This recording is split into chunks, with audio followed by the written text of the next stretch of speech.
자, 이제 세 번째 시간 지나도록 하겠습니다.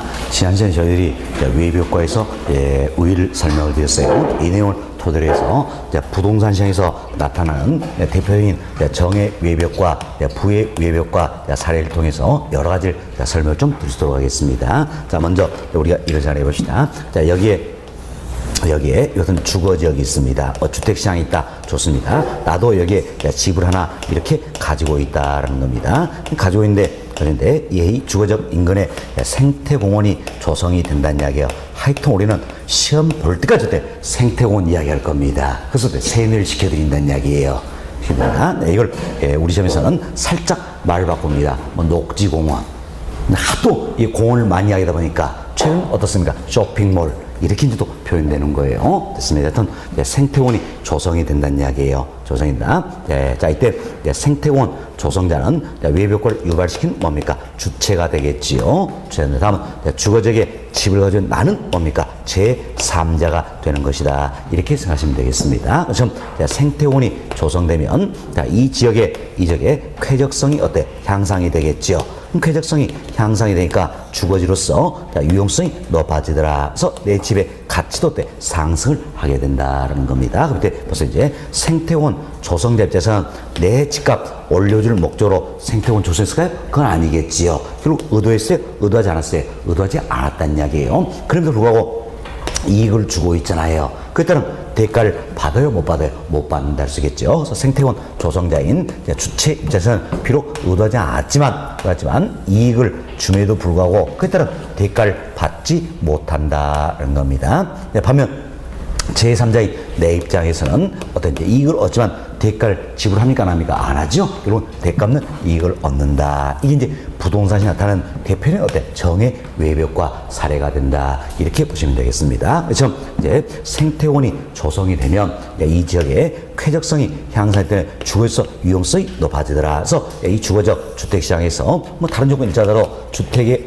수요가 증가한다 할 수 있겠죠. 그럼 주택의 수요가 증가하니까 당연히 주택의 수요성은 어느 쪽에 갑니까? 우측으로 이동하겠죠. 우리 시험은 이것도 말 바꾸고 있어요. 좌측으로 이동한다. 잘못된 표현이죠?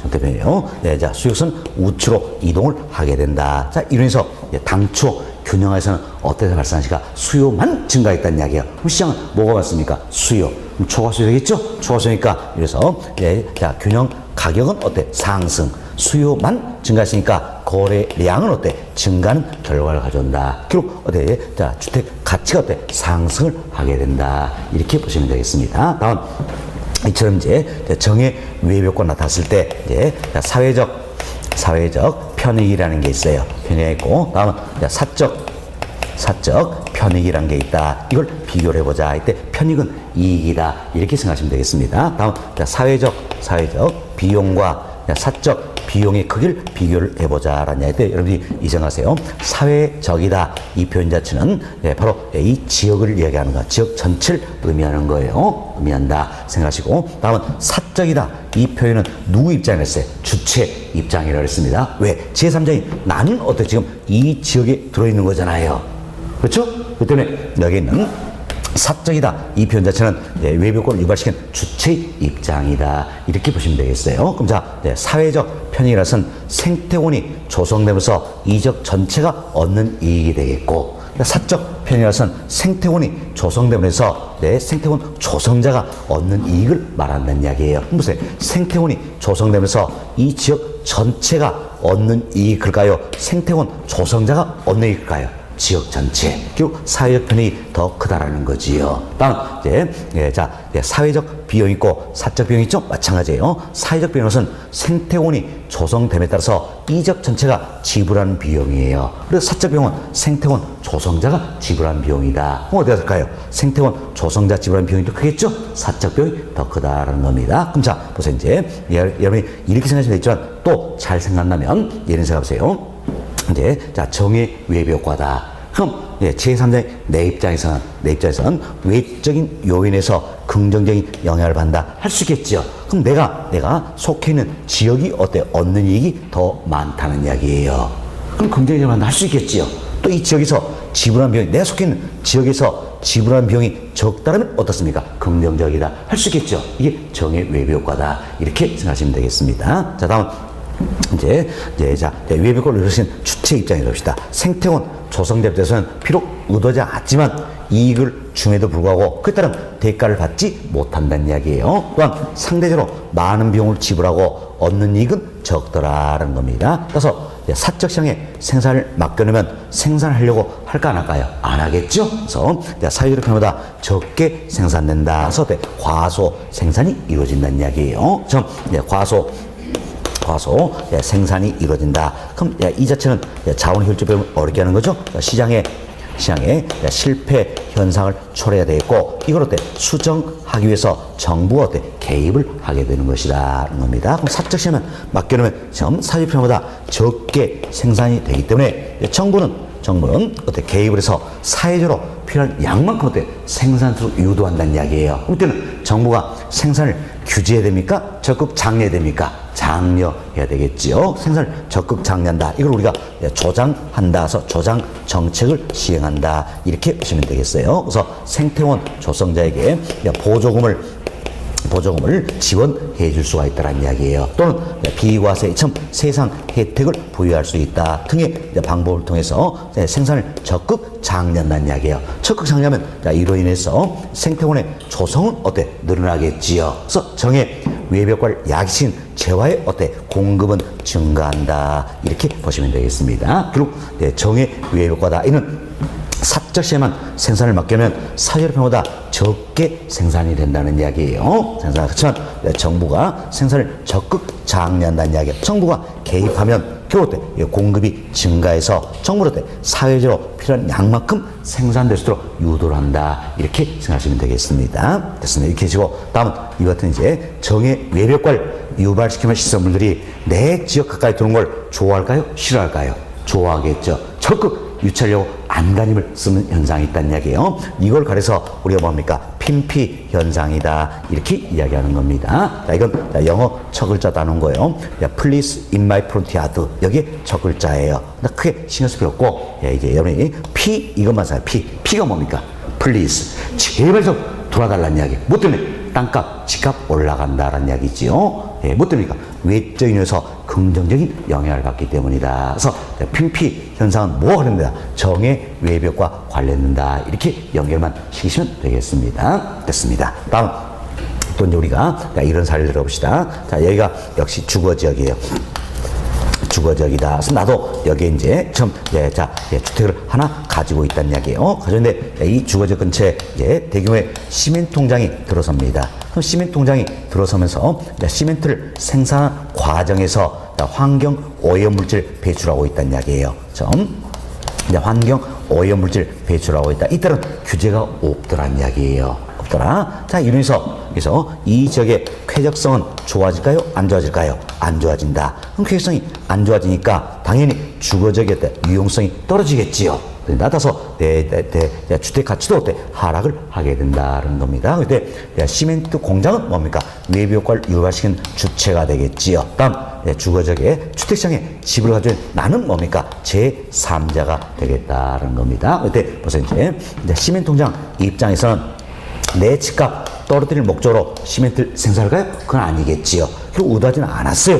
그리고 손해를 끼치고 있네요. 그에 따른 대가를 지불합니까? 안 합니까? 안 하지요. 그럼 주체 입장에서는 비록 의도하지 않았지만 손해를 끼침을 불구하고 대가를 지불하지 않는다는 이야기예요. 않는다. 반면 제3자인 내 입장에서는 손해를 보잖아요. 그때는 대가가 있어요? 없어요? 없죠? 대가 없는 손해를 보고 있다는 겁니다. 이게 바로 뭡니까? 부의 외부 효과 대표적인 사례가 된다. 이렇게 생각하시면 되겠습니다. 그래서 이제 우리는 시멘트 공장 이야기했지만 이걸 우리 지금 또 살짝 바꿔서 매연을 배출하는 석탄 공장이다. 또 석재 공장이다. 이런 식으로 출제가 되는 겁니다. 네, 됐습니다. 그래서 여러분 시멘트 공장 생각하셔도 크게 문제는 안 될 거예요. 됐습니다. 자, 다음은 이제 부의 외부로 나타났을 때 또 우리가 비교를 해보자는 이야기예요. 자, 사회적 편익과 사적 편익의 크기를 비교를 해보자는 겁니다. 다음 사회적 비용과 사적 비용의 크기를 비교해보자. 이때 사회적은 무슨 뜻이 할까요? 지역 전체. 나는 이 지역에 속해 있는 거죠. 사적은 뭡니까? 위해의 효과를 유발시킨 주체라는 이야기예요. 자, 보세요. 자, 시멘트 공장이 시멘트를 생산하는 과정에서 환경 오염물질 배출하고 있더라. 이때는 규제가 없다. 그래서 이 지역의 대기도, 수질도, 토양도 오염이 되고 있다는 이야기예요. 그래서 이 지역 전체가 얻는 이익과 시멘트 공장 얻는 이익 비교하자는 이야기예요. 어디가 클까요? 시멘트 공장 얻는 이익이 더 크겠죠? 그렇죠? 사적 편익이 크다는 이야기예요. 다음은 비용을 한번 생각합시다. 자, 시멘트 공장은 환경 오염물질 배출하는데 청화비용 부담합니까? 안 합니까? 안 하잖아요. 누가 부담합니까? 이 지역 주민들이 부담한다. 그래서 지역 주민들의 세금이 높아진다는 이야기예요. 결국 지역 전체가 지불한 비용이 더 크다는 걸 알 수 있겠죠. 이게 이제 또 지난 시험에 나왔던 질문이에요. 자, 부의 위협효과는 사회적 비용을 증가시킨다. OX. 란 이야기죠? 근데 부의효과 이래서 사회적 비용이 커진다는 이야기예요. 사회적 비용은 증가한다. 이렇게 보시면 되겠습니다. 됐습니다. 자, 그럼 우리가 이제 또 이런 생각을 해봅시다. 제3자인 내 입장에서는 부의효과는 외적인 면에서 부정적인 영향을 받는다. 안 좋다는 이야기지요. 그럼 외적에서 부정적인 영향을 받기 때문에 제3자인 내가 속해 있는 이 지역이 얻는 이익이 적다라는 이야기예요. 또 내가 속해 있는 이 지역에서 지불하는 비용이 많다는 건 부정적인 영향을 받는다 할 수 있겠죠. 이렇게 이해하셔야 되겠습니다. 됐습니다. 다음, 시멘트 공장 입장에 생각합시다. 참 시멘트 공장 입장에서는 비록 의도하지 않았지만 손해를 끼친다는 이야기예요. 그에 따른 대가를 지불합니까? 안 합니까? 안 하지요. 안 하죠. 또 상대적으로 적은 비용을 지불하고 얻는 이익이 많다는 이야기. 이때 어때? 절호의 기회다. 생각할 수 있겠죠. 그래서 몽땅 생산해버린다는 이야기. 그래서 사적 시장에 생산을 맡겨놓으면 몽땅 생산한다. 그래서 이때는 과대 생산에 문제가 나타난다라는 걸 우리 여기서 설명드렸죠. 자, 부의 외효과를 야학 신체와의 생산을 사적 시장에 맡겨놓을 때 과대 생산이 이루어진다라는 겁니다. 자, 몽땅 생산한다. 과세는 이 자체는 자원 효율적으로 어렵게 하는 거죠. 자, 시장에 실패를 초래한 요인이 되어 있고 이걸 수정하기 위해서 정부가 개입을 하게 된다는 겁니다. 그럼 정부는 개입해서 사회적으로 필요한 양만큼 생산될 수 있도록 유도한다는 이야기예요. 그럼 사회적으로 필요한 양만큼 생산될 수 있도록 유도하기 위해서는 생산을 적극 장려됩니까? 규제를 가야 됩니까? 규제를 가한다는 겁니다. 이런 정부는 이제 규제 정책을 시행한다는 이야기. 그래서 조심하실 게 금지가 아니에요. 금지가 아니라는 겁니다. 그래서 보세요. 시멘트는 사회적으로 반드시 필요하잖아요. 필요하더니 생산 자체로 금지시킬 수는 없다는 이야기예요. 다만 사회적으로 필요한 양만큼만 생산될 수 있도록 규제를 가하겠다는 겁니다. 따라서 시멘트 공장에게 환경 오염물질 배출에 따른 부담금을 부과할 수도 있겠지요. 다음은 중과세할 수도 있다는 겁니다. 다음은 주거적 근처에는 시멘트 공장 어울립니까? 어울리지 않습니까? 어울리지 않는다는 이야기예요. 즉 어울리지 않는 토지를 못하도록 행위를 가할 수가 있다는 것에서 토지의 이용을 규제를 하겠다는 겁니다. 등의 방법을 통해서 규제를 가한다. 그럼 토지 이용을 규제하는 가장 대표적인 정책 수단 중에 하나가 바로 뭡니까? 앞으로 우리 배우게 될 지역지구제다라는 겁니다. 아마 여러분이 공법 시간에 잘 배우셨을 겁니다. 잘 배우셨는데 용도 지역, 용도 지구 이런 것들 지정을 한다는 이야기. 지정해서 행위를 가하겠다. 토지 이용을 규제하겠다는 그래서 토지 이용을 규제하는 가장 대표인 정책 수단 중에 하나가 바로 뭡니까? 지역지구제다라는 겁니다. 그래서 정부가 이제 규제를 가합니다. 그럼 규제를 가면 이러면 시멘트의 생산은 증가할까요? 감소할까요? 감소한다. 쓰겠죠? 그래서 이제 규제 이론에서 시멘트의 생산 공급이 감소하게 된다라는 겁니다. 자, 여러분이 잘 생각하셔야 됩니다. 여기서 이제 부의 외벽과를 야학 신체화 생산을 사적 시장에 맡겨놓으면 사회적 필요보다 더 많이 생산되는 거죠. 생산한다. 그래서 사회적으로 필요한 양만큼만 생산할수록 정부는 규제를 가한다는 이야기예요. 이래서 공급이 감소하게 된다는 겁니다. 그래서 사회적 필요한 만큼만 생산 속 정부는 유도한다는 겁니다. 자, 이 내용을 우리 조금 더 구체적으로 살펴봅시다. 자, 시멘트 공장에 환경 오염물질 배출에 따른 부담금을 부과시켰다는 이야기예요. 그럼 시멘트 공장에 부담금을 부과시켰다는 이야기는 결국 어때? 규제를 어때? 가했다. 알 수 있겠죠? 규제를 가했어요. 그럼 시멘트 공장은 부담금 내야 돼, 안 내야 돼요? 내야 되겠지요. 그럼 결국 시멘트 공장 입장에서는 부담금을 낸 만큼 어때? 원가 상승 요인이 되겠지요. 그래서 다른 요건이 일자라도 시멘트 시장에서는 당연히 어때? 공급이 감소한다 할 수 있겠지요. 왜? 원가 상승 요인이니까 공급이 감소한다는 겁니다. 그럼 자, 공급이 감소하면 이때는 공급선 자체가 이동하겠지요. 감소니까 어느 쪽입니까? 좌측으로 이동을 하게 된다는 겁니다. 그래서 공급선 자체가 좌측에 의해서 당초 균형에서는 어떤 자체가 공급만 줄었어요. 그럼 시장은 오히려 뭐가 많습니까? 수요. 그럼 초과 수요 현상을 초래하니까 당연히 시멘트의 가격은 어떻습니까? 상승. 공급만 감소했으니까 거래량은 어때? 감소한 결과를 가져온다. 아시겠죠? 이제 보세요. 시멘트의 가격이 상승합니다. 그럼 이 자체가 또 주택시장에 영향을 미칠 수 있어요? 없어요? 있다라는 거죠. 왜? 생각해보세요. 시멘트 없이 주택 지을 수 있나요? 아니라는 이야기지요.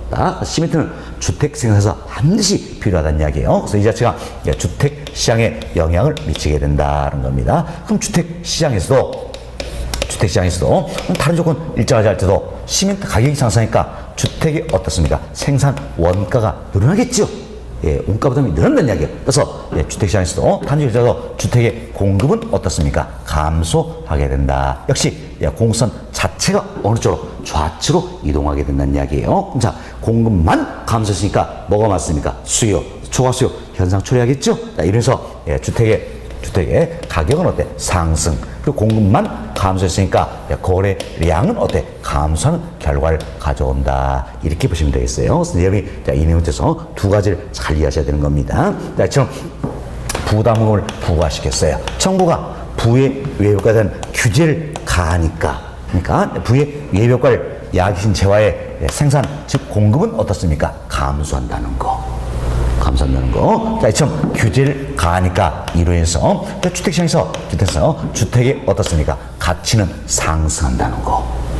이걸 잘 이해하셔야 되는 겁니다. 자, 보세요. 이제 참 부의 위해효과가 나타나면 근본적으로 주택 가치는 어떻습니까? 떨어지는 거지요. 떨어지는 거예요. 그렇지만 정부가 규제를 가한다. 즉 정부가 개입을 하면 떨어졌던 게 다시 어때? 상승한다. 이런 의미예요. 그래서 이제 혼동하지 마세요. 근본적으로 부의 위협 효과다. 이래서 주택 가치는 상승 가라앉니까 하락하는 거예요. 하락하지만 정부가 규제를 가한다. 좀 개입을 하게 되면 하락했던 게 다시 어때? 상승을 하게 된다. 이렇게 생각하시면 되겠습니다. 됐습니다. 이렇게 잘 이해하시고요. 다음, 자, 이 같은 이제 부의 위협 효과를 유발시키는 시설물들이 내적 가까이 둔 걸 좋아합니까? 싫어합니까? 싫어한다. 절대 못 들어오게 한다는 이야기예요. 이 같은 지역 간 현상을 우리가 뭐라 합니까? 님비 현상이다. 이렇게 해서 영어 적을 짰다는 거예요. Not in my backyard. 내 땅 뒤는 절대 돌지 말라는 이야기예요. 그러나 다 필요 없어요. 우리 니은 이것만 기억하자. 니은이 뭡니까? Not. 절대 돌지 말라는 이야기예요. 땅값, 집값 떨어지니까. 못 됩니까? 외적인 요소, 부정적인 영향을 받기 때문이다. 그래서 님변상 이는 뭐가 관련됩니까? 부의 외벽과 관련된다. 쌤이 핀피 이 자체는 정의 외벽과 관련이 되는 거죠. 님변상은 부의 외벽과 관련된다. 이렇게 비교하시면 되겠습니다. 됐습니다. 자, 이렇게 보시기 바라겠고요. 다음. 여기서 이제 우리가 정의 외벽과 부의 외벽과 설명은 다 드렸어요. 설명하는데 아참 여러분이 실수할 수 있는 부분이 있습니다. 바로 이 부분이에요. 정의 외벽과는 제3자인 내 입장에서는 대값는 이익을 얻는다는 이야기에서 긍정적인 영향을 받는다는 이야기예요. 좋다는 이야기예요. 그래서 시장 실패하는 관련 요소는 그게 아니라는 이야기예요. 자, 정의 외벽과도 당연히 시장의 실패를 초래한 요인이 되는 거지요. 다음 부의 외벽과 역시 시장의 실패를 초래한 요인이 된다는 겁니다. 결국 정의 외벽과 부의 외벽과 둘 모두가 모두가 시장의 실패를 초래하는 요인이 된다. 이렇게 생각하시면 되겠습니다. 이해하시겠죠? 그럼 결국 외벽과에는 크게 두 가지가 있다. 하나는 정의 외벽과 또 하나는 부의 외벽과 두 가지가 있다는 이야기예요. 두 가지인데 둘 모두가 시장의 실패를 초래하는 요인이 된다. 따라서 외벽과의 존재 그 자체는 뭡니까? 시장의 실패를 초래하는 요인이 되어 있고, 이를 수정하기 위해서 정부는 개입을 하게 된다는 겁니다. 즉, 외벽과 일 제거시키겠다는 이야기예요.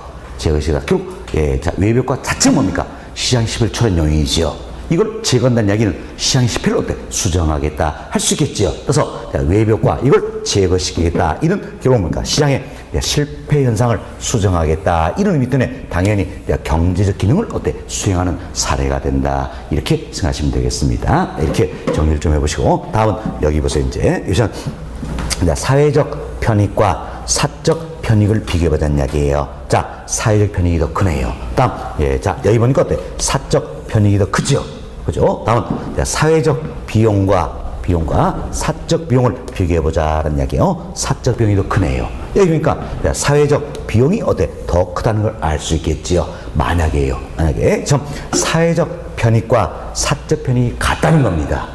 그리고 사회적 비용과 사적 비용이 같다는 이야기예요. 이때는 외벽과 나타날까 안 나타날까요? 안 나타나겠죠? 그렇지만 사회적 편익과 사적 편익 간의 괴리가 있다는 얘기. 어느 쪽이 크다는 이야기예요. 또 사회적 비용과 사적 비용 간의 괴리가 있다. 어느 쪽이 크다는 이야기예요. 이때는 반드시 외벽과가 나타난다는 거지요. 그럼 자, 외벽과가 나타나는 그 자체는 시장 11 출현 요인이 되겠죠? 그래서 일수용해서 정부는 어때? 개입을 하게 된다. 이렇게 보시면 되겠어요. 그래서 과거에 상당히 좀 까다로운 질문인데 이런 질문이 나왔어요. 조금 오래됐습니다. 이런 질문이 나왔어요. 사회적 편익이 사적 편익보다 크다면 이제 정부의 부동산 시장 개입이 필요하다.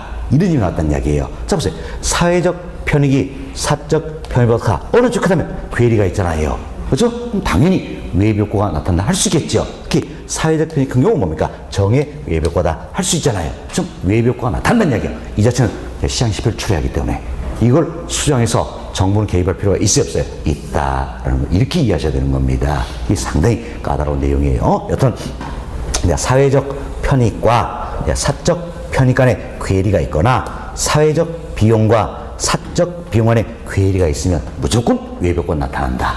아시겠죠? 이걸 수정해서 정부는 어때? 개입을 하게 되는 것이다. 이렇게 생각하시면 되겠습니다. 자, 이렇게 해서 저희들이 이제 정의 외벽과 부외벽과 구체로 설명을 다 드렸어요. 자, 이 내용이 여름학집 70페이지에 나와 있는 내용이에요. 근데 70페이지 양고를 입어보시면 외부 경제다. 박스에 나와 있는 내용 설명 다 드렸죠? 네, 그리고 동그라미 1, 2, 3, 4 설명 다 드렸는데, 좀 어려운 내용만 한 번 더 살펴드립니다. 동그라미 3번 보세요. 3번 시간, 정의 외벽과 경우 비용을 지불하지 않는 사람도 발생된 이익을 누릴 수가 있다는 이야기예요. 사실 여기서 이제 자, 이 주거지역에 주택을 가지고 있어. 가지고 있는데 주거지 인근에 생태공원 조성되는데 내가 어때? 비용을 지불하지 않았다는 이야기예요. 그렇죠? 생태공원 조성되면 이익을 얻을 수 있어요, 없어요? 있죠. 바로 그 이야기예요. 결국 자, 정의 외벽과 뭡니까? 대가 없는 이익을 얻는 경우다. 이렇게 생각하시면 되겠습니다. 다음 동그라미 4번 우리 방금 이야기했죠. 사회적 편익이 사적 편익보다 큰 경우는 자, 어느 쪽이 크다는 이야기예요. 그럼 괴리가 있죠. 외벽과가 나타난다는 이야기 있지요. 나타난다. 그럼 이때 시장 10에서 출하기 때문에 이를 수정해서 정부의 개입이 어때? 필요하다. 이렇게 이해하시면 되는 겁니다. 다음 양호 3번 외부 불경제다. 박스 내용 여기서 다 말씀드리니까 읽어보시면 되겠고요. 다음 페이지에 동그라미 2번 내용입니다. 동그라미 2번은 자, 우리가 이래서 합시다. 이처럼 부의 외벽과 나타난다는 이야기예요. 밑에 여기는 시멘트 공장과 주거지역의 주택 소유자 간의 원만한 협의를 통해서 부의 외벽과 이런 문제를 해결해 볼 수 있어요, 없어요? 있지요. 그러나 해결 자체가 쉽습니까, 어렵습니까? 어렵다 그 이야기예요. 그래서 동그라미 2번 보세요. 자, 부의 외벽과가 발생하게 되면 법적 비용, 진상조사 어렵누리서 당사자 해결할 때 곤란한 경우가 많다는 겁니다. 그래서 지역 지구제는 사실 용도 지역 지구제, 이거 줄여서 우리가 지역 지구제 이렇게 표현하는 겁니다. 지역 지구제는 토지 이용 규제는 자처럼 지역 지구제 이것은 토지 이용 규제라는 이야기는 부의 외벽과를 억제해서 이용된다 할 수 있겠지요. 다음 4번입니다. 4번은 우리 이제 이런 생각을 해봅시다. 자, 여기서 이제 부의 외벽과 나타납니다. 그럼 부의 외벽과 이 자체는 사적 시장에 생산을 맡겨놓으면 과대 생산이 이루어지겠죠? 따라서 자원 배분은 효율적입니까? 비효율적입니까? 비효율적이라 할 수 있겠죠? 그럼 자원 배분이 어때? 자원 배분이 비효율적이다라는 겁니다. 자, 이 참 자원 배분이 비효율적이니까 결국 사회적으로 어때? 사회적으로 자, 후생 손실을 초래하게 되는 것이다라는 겁니다. 그럼 이때 규제를 가한다는 이야기예요. 지금 부담금을 부과하겠다, 충과하하겠다, 토지금을 규제하겠다. 지금 규제를 가한다면, 자, 부의 위해 효과를 제거 또는 감소시킬 수 있잖아요. 부의 효과를 제거 또는 감소시킨다면 자원 배분의 비효율성 이걸 어때? 줄여볼 수 있겠지요. 그렇죠? 그래서 자원을 보다도 어때? 효율적으로 배분할 수 있도록 해준다라는 겁니다. 보다 효율적으로 배분할 수 있도록 한다. 또한 사회적 후생 손실을 어떻습니까? 완화시켜볼 수 있어요, 없어요? 있다라는 겁니다. 이렇게 이해하시면 되겠습니다. 좀. 그래서 동물 4번 보세요. 부의 외벽 발상이고 세금 부과나 규제 등에서 자원 배분의 비효율성 이럴 때 감소시켜볼 수 있어요, 없어요? 있다. 이렇게 이해하시면 되겠어요. 상당히 까다로운 이유입니다. 다음 5번 보세요. 부의 외벽과 규제는 부동산 가치를 상승 효과를 가져올 수 있다. 자, 근본적으로 우리가 부의 외벽을 나타나면 주택 가치는 어때? 떨어진다 그랬잖아요. 그렇죠? 정부가 어때? 규제를 가한다. 지금 개입을 하게 되면 떨어졌던 게 다시 어때? 상승하게 된다. 그 이야기예요. 그래서 규제란 말이 들어있죠? 규제란 말이 들어있으니까 부동산 가치를 어때? 상승 효과 가져올 수 있다. 이렇게 보시면 되겠습니다. 됐습니다. 자, 그리고 아까 보시면 자, 보충하우스 박스에 자, 핀피 현상, 님비 현상 들어있죠? 참고하시고 핀피는 뭡니까? 정의 외부 효과, 님비는 뭡니까? 부의 외부 효과 관련된다. 이렇게 이해하시면 되겠습니다. 다음 그 아래 보충하우스 박스 보시면 코즈 정리라는 게 있어요. 코즈 정리. 자, 이건 우리가 이렇게 생각하시면 되겠어요. 코즈는 미국의 경제학자예요. 경제학자인데 이 사람이 이야기에 따라서 코즈 정리 이렇게 표현하는 겁니다. 그래서 이제 코즈는 이런 생각을 했습니다. 그래서 이제 시멘트 공장이 환경 오염 물질 배출하고 있다는 이야기예요. 그럼 이때 주거적인 주택 소유자에게 환경권이라는 재산권을 부여해 주자는 이야기예요. 그럼 환경권은 지금 재산권을 부여해 준다면 근데 시멘트 공장이 시멘트 생산에서 환경 오염물질 배출하고 있으면 자, 이 지역에는 주택 소유자 입장에서는 어떻습니까? 환경권, 재산권에 침해를 당하고 있잖아요. 따라서 여기 따른 손해배상을 시멘트 공장에게 청구할 수 있어요, 없어요? 있지요. 그럼 시멘트 공장은 환경 오염물질 배출량을 늘릴까요? 줄일까요? 줄이겠지요. 그래서 정부가 개입하지 않고도 사적상에 힘에 있을 때 부의 외벽 문제를 해결해 볼 수가 있다는 이야기예요. 이걸 누가 주장했다? 코즈. 그랬을 때 코즈 정리 이렇게 표현하는 겁니다. 여기 이 박스에서는 동그라미 2번 한번 보시면 되겠어요. 재산권을 분명히 해주면 정부의 어때 개입이 없이도 시장기업 스스로 외벽 문제를 효율적으로 해결할 수 있다. 이를 코즈 정리란다라는 겁니다. 따라서 코즈 정리한다면 시장의 실패는 시장에서 해결될 수 있어요, 없어요? 있다. 정부의 개입 없이도 시장에서 해결될 수 있다. 이렇게 참고하시면 되겠습니다. 됐습니다. 자, 여기까지 말씀드리면 외벽과 관해서 다 설명드렸어요. 여기까지가 우리 교재 1절 부동산 문제와 부동산 정책이다. 개괄적으로 소개해온 내용이 되겠습니다. 다음은 2절부터는 좀 더 구체적으로 정책들을 다루고 있는 부분이에요. 2절 보시면 토지 정책이다. 소인데 근본적으로 토지 정책에서는 어떤 게 토지 문제를 해결하기 위한 공적인 노력이다 할 수 있겠지요. 그래서 우리가 토지 문제 여기서부터 접근이 돼야 되겠지요.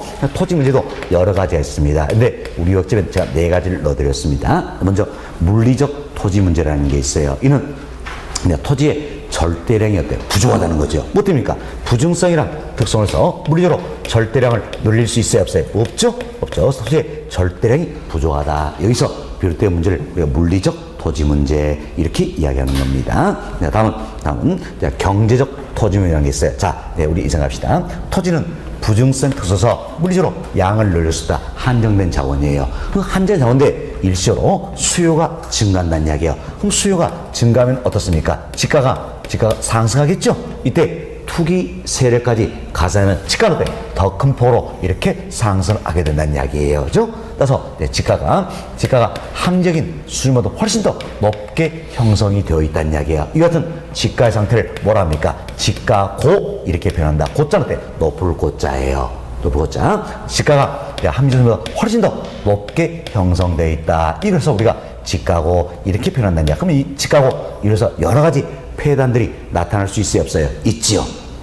이들이 바로 이제 경제적 토지 문제 이때는 대표인 예들이 된다. 이렇게 생각하시면 되겠어요. 자, 이에도 뭐 토지용의 비효율성에 따른 문제라든지 토지 소유의 지나친 편중 현상 뭐 등등 여러 가지 문제들이 있다. 이렇게 보시면 되겠습니다. 다음 페이지 보세요. 네, 다음 페이지 보시면 자, 양으로 2번.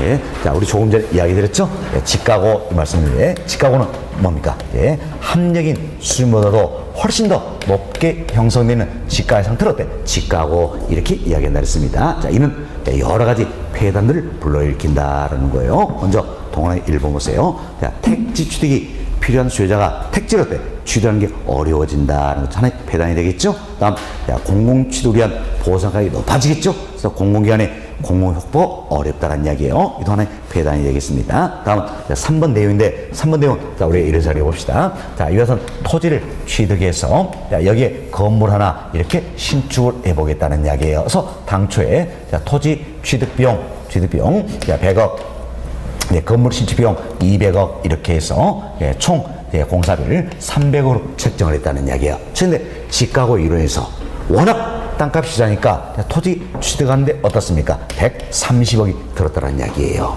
네, 그럼 어때? 이제 건물 신축 비용 200억에서 합이 얼마 됩니까? 330억이 돼야 되겠죠. 그렇지만 건설업자들은 어때? 이걸 300억에 마무리하려고 한다는 이야기예요. 그럼 토지 취득은 130억 들었으니까 건물 신축 비용 얼마나 줄여버리겠다? 170억 줄여버리겠다는 이야기예요. 그럼 잡아보세요. 당초에 건물 신축 비용 200억 책정했죠? 예, 이제는 어때? 170억으로 줄여버리겠다. 1, 2선 어때? A급 찾았을 걸 C급으로 다 바꿔치기 한다는 이야기예요. 자, 제가 건설사 10년 근무했다 그랬습니다. 잘 알고 있는 거죠. 예, 여러분 절대 못 찾아요.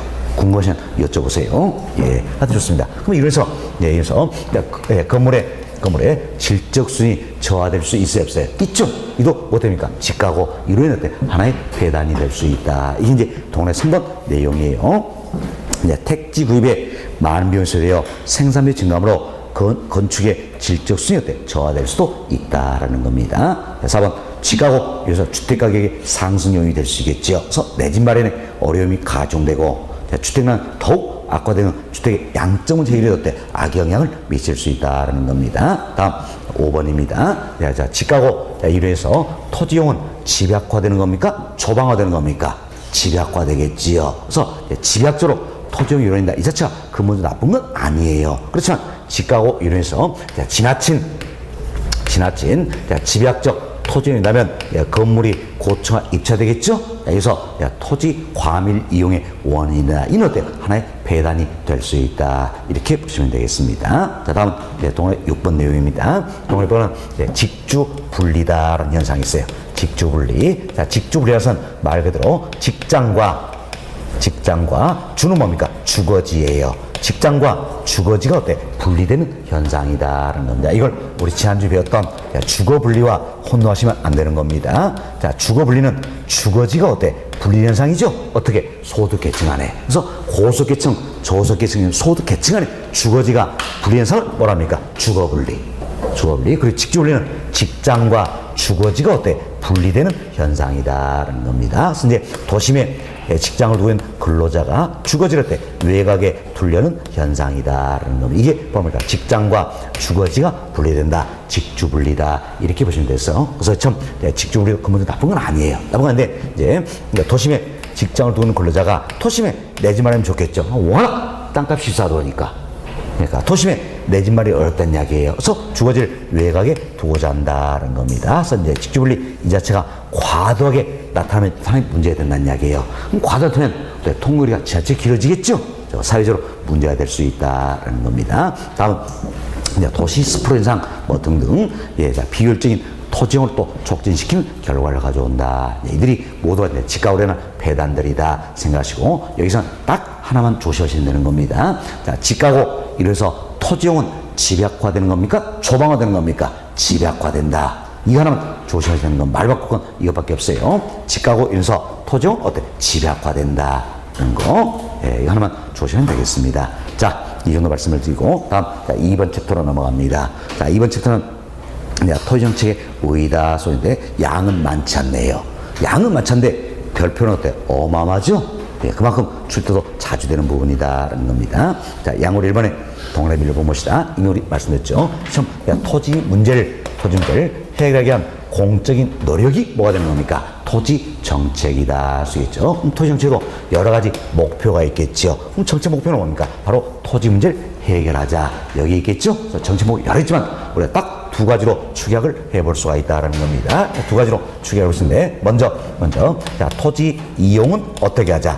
효율적으로 하자라는 이야기에서 토지 이용의 효율성을 높여보자라는 겁니다. 자, 다음 토지 소유에 있어서는 형평성을 높여보자라는 겁니다. 지금 정책 목표도 여러 있지만 딱 두 가지로 축약할 수가 있더라. 어찌 보면 정책이라는 것은 효율성과 형평성 때 추구하자는 거죠. 그래서 토지 이용에 있어서는 효율성을 높여보자, 소유에 있어서는 형평성을 높여보자, 이렇게 축약을 해볼 수가 있다는 겁니다. 자, 지금 토지 정책의 목표를 달성해서 여러 가지 정책 수단들이 활용이 된다. 그래서 동그라미 3번 토지 이용을 규제하는 제도도 있고, 다음 토지 거래를 규제하는 제도도 있고, 개발익 환수도 뭐 등등등이 있다. 이렇게 보시면 되겠습니다. 이거 간단히 이해하시고, 다음 박스 내용 한번 봅시다. 먼저 첫 번째 박스는 토지거래 허가제도다. 이걸 넣어드렸어요. 아마 여러분이 중개사 포션에 잘 배우셨을 겁니다. 자, 이는 부동산 거래 신고되는 법률, 여기에 근거를 하고 있다 생각하시고, 먼저 동그라미 1번 보세요. 자, 토지거래 허가구역으로 지정하는 거지요. 자, 보세요. 이제 이 땅을 토지거래 허가구역으로 지정한다는 이야기예요. 그럼 이제 어떤 토지를 대상으로서 토지거래 허가구역으로 지정할 것인가 하는 건데, 밑줄만 보세요. 자, 토지의 투기적 거래가 성행하거나 지가가 급격히 상승한 지역과 그러한 우려가 있는 지역을 대상으로 해서 토지 거래 계약에 관한 허가구역으로 지정할 수 있다는 겁니다. 이 정도 이해하시면 되겠어요. 자, 어느 지역을 대상으로 지정합니까? 투기적인 거래가 성행하거나 지가가 급격히 상승한 지역과 그러한 우려가 있는 지역을 대상으로 한다. 이 정도만 보시면 되겠습니다. 자, 다음 동그라미 4번 보세요. 4번 시연. 시장 구수 또는 구청장은 토지거래 계약 허가를 받아 주신 토지를 그 이용 목적대로 이용하고 있지 아니한 토지에 대해서는 그 아래줄 선매자를 지정하여 그 토지를 협의 매수하게 할 수 있다는 겁니다. 자, 선매자를 지정해서 그래서 강제 수용하게 하는 겁니까? 협의 매수하게 하는 겁니까? 협의 매수다. 협의 매수 크게 동그라미 쳐주세요. 우리 시험은 이걸 몇 차례나 말 바꿨습니다. 강제 수용 이렇게. 잘못된 거죠? 선매자를 지정해서 협의 매수하게 할 수 있다. 이렇게 보시면 되겠습니다. 그래서 이제 뭐 중개사뿐만 아니라 학계로서 이런 정도는 언제든 또 출제가 된다 생각하시고 보시면 되겠어요. 다음 그 아래 보충학습 박스 봅시다. 박스 보시면 부동산 거래신고제도다 소개했는데 이도 역시 부동산 거래신고에 대한 법률 여기에 법적 근거를 두고 있다는 겁니다. 그래서 동그라미 1번 봅시다. 1번 이분도 중개사 포션에 잘 배우셨겠죠. 거래 당사자는 부동산의 매매 계약 등을 체결한 경우 그 아래 보세요. 거래 계약의 체결로부터 60일 이내입니다. 60일 이내 끝부분 시장 구성구청장에 공도로 신고해야 된다. 그래서 이분도 학교는 시험에 때 실제로 출제된 지문이에요. 지문인데 두 가지만 조심하면 되겠습니다. 언제부터입니까? 계약 체결일부터예요. 우리 시험은 이걸 말 바꾸겠죠. 잔금 지급일부터 이렇게 말 바꿨다는 얘기예요. 잘못된 거죠? 잔금 지급일입니까? 계약 체결입니까? 계약 체결이다. 며칠입니까? 60일 이내. 자, 30일 아니에요. 60일 이내다. 두 가지만 학교에서는 조심하시면 되겠습니다.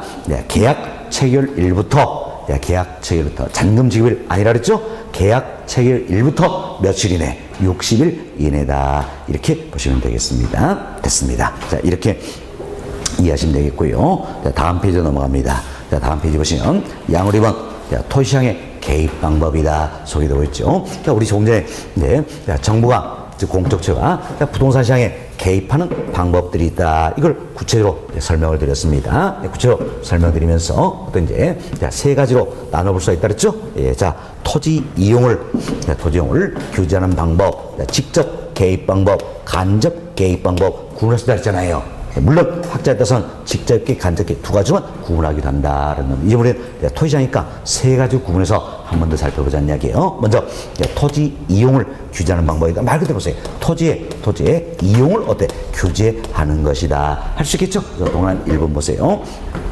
토지 이용을 사회적으로 어때? 바람직한 방향으로 유도하기 위해 토지 이용 행위를 제한하는 방법이다. 그럼 어떻게 제한하고 규제하겠다? 바로 법으로 행정적인 수단으로서 제한해서 법률적, 행정적 규제 수단 성격을 지니게 된다. 그래서 토지 이용 규제하는 건 결국 법률적이다 또는 행정적인 수단이다. 이렇게 보시면 되겠어요. 다음은 그럼 무엇 때문에 토지 이용을 규제할 것인가 하는 거죠. 자, 잘 보세요. 자, 주거지역 근처에 시민통장은 어울립니까? 어울리지 않습니까? 어울리지 않는 이야기예요. 즉, 어울리지 않는 토지를 못하도록 행정을 가겠다는 겁니다. 그러니까 이래서 부의 외부 효과, 이를 어때? 제거 또는 어때? 감소시키고자 합니다. 경우 따라서는 예방하고자 합니다. 할 수 있겠지요. 예방하자. 자, 참 어울리지 않는 토지를 못하도록 행정을 가함으로써 부의 외부 효과를 제거 또는 어때? 감소시키고자 합니다라는 겁니다. 자, 그럼 보세요. 어울리지 않는 토종을 못하도록 행정한다 했어요. 그리고 어울리는 토종할 수도 유도하겠다는 이야기예요. 자, 이로해서 토지 이용의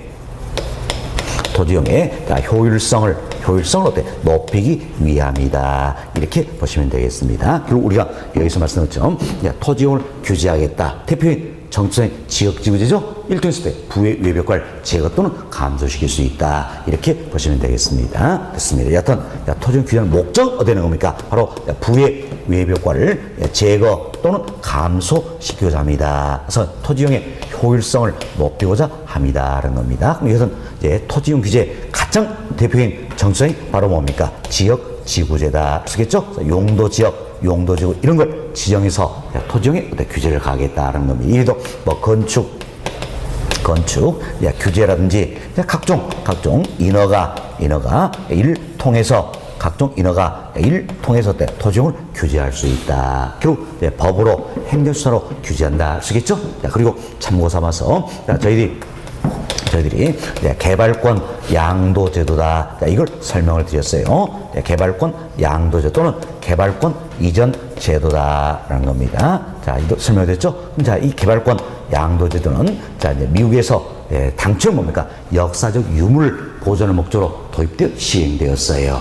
그렇지만 지금은 어떻습니까? 이 개발권 양도제도 일통했을 때 토지 이용을 규제하는 때 하나의 정책 수단이 되고 있다는 겁니다. 물론 미국 내에서도 일부 주에서 시행하는 제도예요. 그리고 특히 우리 유학집에 제가 안 넣어드린 이유가 있어. 안 넣었는데 개발권 양도제도 자체는 미국에서도 일부 주에서 시행되고 있는 내용이지요. 우리나라는 공식으로 도입이 되었어요? 안 되었어요? 안 되었죠? 우리나라에서는 공식으로 도입된 제도는 아니란 이야기예요. 그래서 우리 시험 또 이렇게 되면 됐죠. 개발권 양도제는 우리나라에 논리 시행되고 있는 제도이다. OX. X. 우리나라에 도입된 제도는 아니란 이야기예요. 그렇지만 이도 때 토지 이용 규제는 하나의 수단이 되긴 한다. 이렇게 생각하시면 되겠습니다. 됐습니다. 그래서 이제 편노가 1번 토지 이용 규제다. 이분은 다 말씀드렸어요. 다음 직접 개입이 있죠. 직접 개입은 결국 뭡니까? 공적체가 토지시장에서 수요자나 공급자 역할을 직접 수행해서 정책 목적으로 달성하고자 하는 것이다. 이게 이제 직접 개입이다. 이렇게 보시면 되겠습니다. 그럼 직접 개입에도 여러 가지가 있죠. 그런데 다음 시간에 좀 더 우리가 구체적 설명을 드릴 겁니다. 여러분들 뭐 대표적으로 공영 개발이라든지 다음은 수용 방식이다 또는 매수 방식이다라는 게 있습니다. 다음은 초과 매수. 다음은 토지 은행제도 또는 토지 비축 제도다 할 수 있겠죠.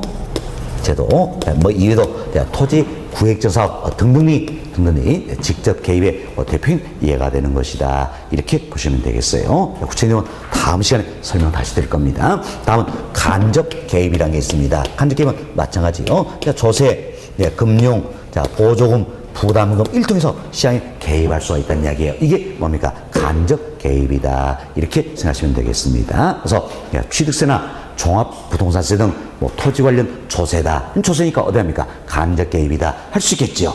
오케이. 다음은 토지 개발 및 이용에 대한 각종 금융 지원이다. 금융이니까 간접 개입이지요. 다음 보조금 지급, 뭐 부담금 부과 다 어디 합니까? 간접 개입이다. 잘 기억하세요. 조세, 금융, 보조금, 부담금이다. 이들은 다 어디 합니까? 간접 개입이다. 여러분이 기출문제 풀어냈지만 최근 어때? 최근 3개월 동안 연속 답이 된 게 바로 이 부분이에요. 또 이 부분. 네, 무슨 이제 부동산 정책 설명 틀린 것은 1위 물어봅니다. 물어보고 보기 1번에 개발 부담금 부과는 정부가 부동산 개발은 직접 개입에 해당된다. OX. X. 생각해보세요. 틀린 문장 고르기인데 이런 걸 1번에 딱 넣어준다면 너무너무 행복한 거 아니에요? 그렇죠? 2번부터 볼 필요 있다 없다? 없다. 그 이야기예요. 없다. 참 좋은 사람이죠. 출제자. 네, 이런 문제가 최근에 3개월 지속적으로 나온다는 이야기여서 잘 이해하세요. 자, 조세, 금융, 보조금, 부담금이다. 다 어디 합니까? 간접 개입이다. 이렇게 생각하시면 되겠습니다. 다음 동그라 3번. 토지거래 필요한 양질의 자료 및 정보책을 구축시켜 주겠다. 토지 정보의 창출 및 제공이다. 토지 관련 정부 부서 간의 유기적인 협조체를 구축시켜주겠다. 이들도 다 어디 합니까? 간접 개입에 해당한다. 사실 이들이 토지용을 규정한 방법 아니죠? 직접 개입도 아니라냐. 그럼 어디 합니까? 간접 개입에 해당한다. 이렇게 생각하시면 되겠습니다. 됐습니다. 자, 이렇게 해서 저희들이 이제 토지시장의 개입 방법 여기까지는 말씀을 드렸어요. 다음 시간에 이와 그래서 좀 더 구체적 설명을 좀 드리도록 하겠습니다. 열심히 쉬었답니다.